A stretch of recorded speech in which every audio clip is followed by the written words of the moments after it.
তাড়াতাড়ি করে লেখ, এরপরে পড়া ধরবো তো।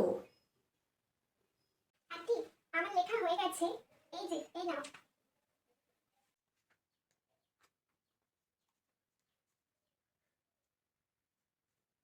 নে, এবার আমি তোকে পরিবেশ থেকে কিছু প্রশ্ন করব, ঠিকঠাক করে উত্তর দিবি কিন্তু। ঠিক আছে। আচ্ছা বলতো, শীতকালে কি কি সবজি পাওয়া যায়? শীতকালে তো সব সবজি পাওয়া যায় না? উচ্ছে, পটল সবকিছুই তো পাওয়া যায়। গাজর, বিট সবকিছু তো সবসময় পাওয়া যায়। আচ্ছা বলতো, তাহলে গরমকালে কি কি সবজি পাওয়া যায়? উচ্ছে, পটল, আলু, গাজর, বাঁধাকপি, ফুলকপি এগুলো তো গরমকালেও পাওয়া যায়। ভুলভাল উত্তর দেওয়া। কি আমি ভুল বলেছি আন্টি? মা তো বলে এখন সবসময় শাকসবজি পাওয়া যায়, আর আমি দেখি তো অন্য সময় পাপা গাজর নিয়ে আসে, বাঁধাকপি নিয়ে আসে, ফুলকপি নিয়ে আসে, আবার শীতকালেও দেখি গাজর, ফুলকপি, বাঁধাকপি। এবার আপনি বলুন তো আন্টি, কি করে বলবো যে কোন সময় কি কি পাওয়া যায়? এটাই সঠিক উত্তর, যে সবসময় সবকিছুই পাওয়া যায়, সব সবজি পাওয়া যায় সবসময়।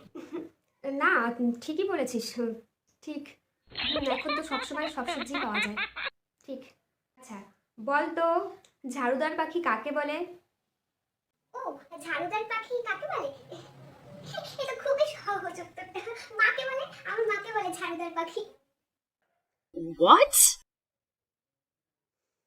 আমার মাকেই তো ঝাড়ুদার পাখি বলে। আমার মা সবসময় ঝাড় দেয়, যখন দেখি তখনই ঘর ঝাড় দেয়, বাইরে ঝাড় দেয়, ছাদ ঝাড় দেয়। তাই বললাম যে মাকে বলে ঝাড়ুদার পাখি। তোর মা কি পাখি?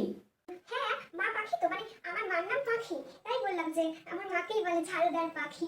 আচ্ছা শোন, এতক্ষণ তো ভুলভাল উত্তর দিচ্ছিলি, এবার ঠিক করে উত্তর দিবি। বল, আমাদের জাতীয় সঙ্গীত কি? ও, আমাদের জাতীয় সঙ্গীত, আমাদের জাতীয় সঙ্গীত খেলা হবে। হ্যাঁ, তোকে আমি এই শিখিয়েছি, কি ভুল উত্তর দিচ্ছিস? হ্যাঁ, আমাদের জাতীয় সঙ্গীত কি? খেলা হবে, দাঁড়া দেখাচ্ছি মজা আজকে তোকে। আমি, তুমি আমাকে বকছো কেন? আমি তো সেদিনকেই শুনলাম একজন বলছিল যে সবকিছুতেই সব জায়গাতেই এখন একটাই গান চলে, খেলা হবে। তাই বলছিল যে এইটাকেই তো জাতীয় সঙ্গীত করে দিলেই হয়। তাই আমি শুনেই তো বললাম যে আমাদের জাতীয় সঙ্গীত খেলা হবে। আমি সত্যি অনেক কিছু জানতাম না, সত্যি আজকে অনেক কিছু শিখলাম। হ্যালো বন্ধুরা, যদি আমার এরকম কমেডির ভিডিও ভালো লাগে আর নতুন নতুন ভিডিও যদি তোমরা দেখতে চাও, তাহলে আমার চ্যানেলটাকে সাবস্ক্রাইব করে পাশে থেকো।